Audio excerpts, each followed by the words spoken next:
Hello बच्चों, कैसे हो आप लोग। आई होप कि आप लोग ठीक होंगे।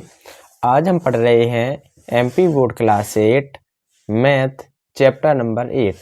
बच्चों चैप्टर का नाम है बीजीय व्यंजक एवं सर्वसमकाएं, जिसकी बच्चों हम एक्सरसाइज आज 8.2 को सॉल्व कर रहे हैं। तो बच्चों पहला क्वेश्चन है कि निम्नलिखित एक पदी युग्मों का गुणनफल ज्ञात कीजिए। यानी कि जो बच्चों एक पद हैं जैसे कि 4 और जैसे एक पद है 7p, तो हमें इनका क्या करना है बच्चों, गुणनफल। तो बच्चों हम लिखेंगे, तो बच्चों इनका गुणनफल क्या होगा बच्चों, गुणनफल। तो बच्चों इनका गुणनफल क्या होगा, तो देखिए बच्चों 4 मल्टीप्लाई 7p। तो बच्चों इसमें क्या होता है कि जो चर चर का इसमें अलग मल्टीप्लाई होता है और अचर अचर पद का अलग मल्टीप्लाई। जैसे कि बच्चों यहाँ देखेंगे कि 4 और 7, तो 7 4 जा कितना होता है बच्चों 28, और p हमारा वैसे ही की वैसे ही आ जाएगा, तो इसका हमारा आंसर कितना निकलेगा 28p। दूसरा बच्चों गुणनफल हमें ज्ञात करना है। तो पहला एक पदी क्या है 4p है बच्चों, दूसरा एक पदी क्या है बच्चों, तो ये हमारा क्या है 7p। अब हमें बच्चों क्या करना है, जो अचर पद हैं यानी कि -4 और 7 इनका अलग से मल्टीप्लाई। यानी बच्चों 4 7 जा कितना होता है 28 आ गया हमारा, माइनस है तो माइनस लगा दिया बच्चों। और यहाँ पर हम देख सकते हैं, देखिए बच्चों पी जे जब हमारा बच्चों बेस 1 है, कैसा बच्चों p इधर है p इधर है, इसमें देख सकते हैं बच्चों इसमें पावर 1 भी नहीं है, यानी बच्चों घात नहीं है, तो इसके ऊपर हमेशा 1 मानी जाती है। अगर घात ना दिखे बच्चों या पावर ना दिखे तो उसके ऊपर क्या मानी जाती है बच्चों, पावर 1। तो देखिए बच्चों आधार समान है, इसलिए हमारी क्या होगी, आधार समान है तो इसलिए हमारी घात क्या होती है, जुड़ जाती हैं, यानी पावर ऐड हो जाती हैं। तो p लिखेंगे, कितनी है बच्चों पावर 1 और 1 2, तो हमारा क्या आ जाएगा बच्चों माइनस का 28p²। तीसरा क्वेश्चन करेंगे बच्चों, अब सी है कि -4p और 7pq का हमें क्या करना है, मल्टीप्लाई करना है। तो बच्चों 4 7 जा कितना होता है 28, p की पावर कुछ नहीं है तो यहाँ पर 1 होगी, यहाँ पर p की पावर कुछ नहीं है तो यहाँ पर भी 1 होगी। तो p यानी बेस कैसा है बच्चों 1 है, जैसे p है तो p इसमें भी है इसमें भी है, तो बेस 1 ही है तो p हमारा वैसे ही की वैसा आ जाएगा। और 1 और 1 2, यानी पावर कितनी आ जाएगी 2। तो और q 1 दिया है तो q वैसे की वैसे हम लिख लेंगे। तो हमारा गुणनफल क्या निकला, माइनस के 28p² और q, ये हमारा क्या होगा आंसर होगा। अब है बच्चों दूसरा क्वेश्चन। तो बच्चों दूसरा क्वेश्चन है कि निम्नलिखित एक पदी युग्मों के रूप में लंबाई और चौड़ाई रखने वाले आयतों का क्षेत्रफल ज्ञात करना है। यानी कि बच्चों PQ है तो इसमें लंबाई क्या है बच्चों, तो लंबाई हमारी है P, और चौड़ाई क्या है बच्चों, तो चौड़ाई है इसमें बच्चों Q। और बच्चों हम जानते हैं कि आयत का क्षेत्रफल क्या होता है, तो बच्चों आयत का क्षेत्रफल होता है बच्चों, आयत का क्षेत्रफल होता है लंबाई, यानी कि बच्चों L मल्टीप्लाई लंबाई गुणे चौड़ाई, यानी क्या है बच्चों B, यानी लंबाई गुणे चौड़ाई इसका फॉर्मूला होता है। तो लंबाई क्या है बच्चों P, चौड़ाई है Q, तो बच्चों हमारा आंसर क्या निकलेगा PQ। तो बच्चों इसका क्षेत्रफल क्या निकला बच्चों, इस आयत PQ का क्षेत्रफल क्या निकला PQ, यानी बच्चों एक एक पदी इसका क्षेत्रफल क्या है PQ। अब दूसरा क्वेश्चन हम करते हैं, जैसे कि बच्चों अब दूसरा क्वेश्चन है कि इसका क्षेत्रफल क्या होगा।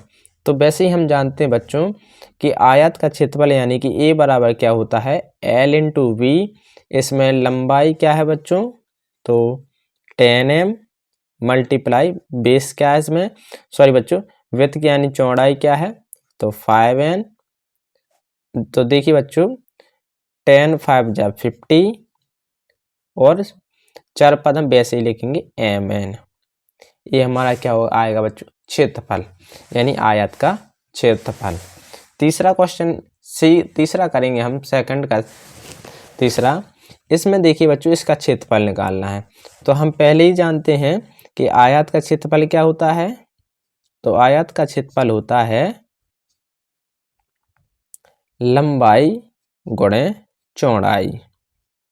लंबाई क्या है तो 20x² और चौड़ाई क्या है तो 5/² 25 जा होता है बच्चों 100 और चार पद वैसे ही लिख देंगे x² और y²।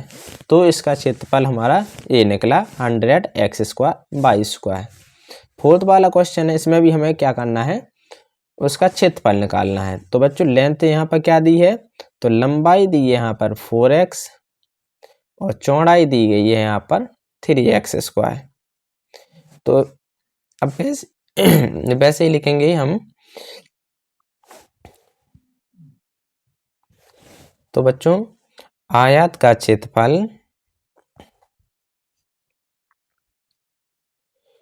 लंबाई गुणे चौड़ाई यानी कि 4x मल्टीप्लाई 3x² और ये होता है बच्चों 4 3 जा 12। आप देखेंगे बच्चों x कहते हैं इसकी पावर 2 है और इधर कितनी है पावर बच्चों 1। तो x 2 और 3 हो जाएगी पावर। तो हमारा आंसर कितना निकलेगा बच्चों 12x की पावर 3। ये हमारा क्या निकला क्षेत्रफल।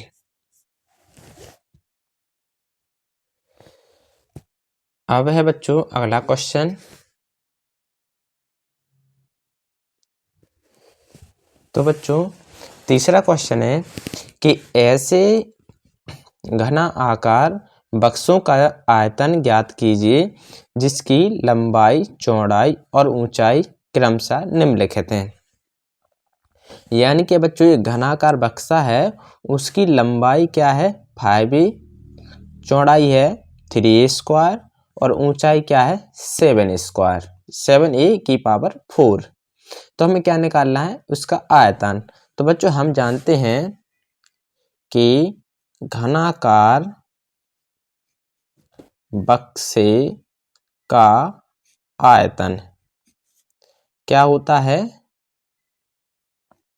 तो ये होता है बच्चों लंबाई गुणे चौड़ाई गुणे ऊंचाई। तो बच्चों लंबाई क्रम से देखिए बच्चों यहाँ पर क्या लिखा है कि इनकी लंबाई चौड़ाई और ऊंचाई क्रमशः दी गई, यानी कि लंबाई क्या है यहाँ पर, तो बच्चों लंबाई है 5a, चौड़ाई है 3a² और ऊंचाई है 7a की पावर 4। अब हम यहाँ पर क्या कर लेंगे मल्टीप्लाई कर लेंगे। तो बच्चों 5 3 15 और 15 7 105। तो बच्चों यहाँ पर हम लिख लेंगे 105। यहाँ पर हम देखेंगे a की पावर 4 a की पावर 2, तो बन गया बच्चों 4 और 2 6 और 1 7। तो यहाँ पर क्या लिखेंगे हम a की पावर 7। ये हमारा क्या होगा बक्से का आयतन निकल के हमारा आ गया 105 a की पावर 7। दूसरा क्वेश्चन है कि हमें इस बक्से का आयतन ज्ञात करना है जिसकी लंबाई क्या है 2p, लंबाई है 2p, चौड़ाई है 4q और ऊंचाई क्या है 8r। तो हम लिखेंगे घनाकार बक्से का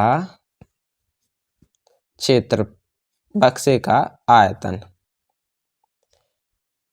लंबाई गुणे चौड़ाई गुणे ऊंचाई यानी कि 2p multiply 4q multiply 8r।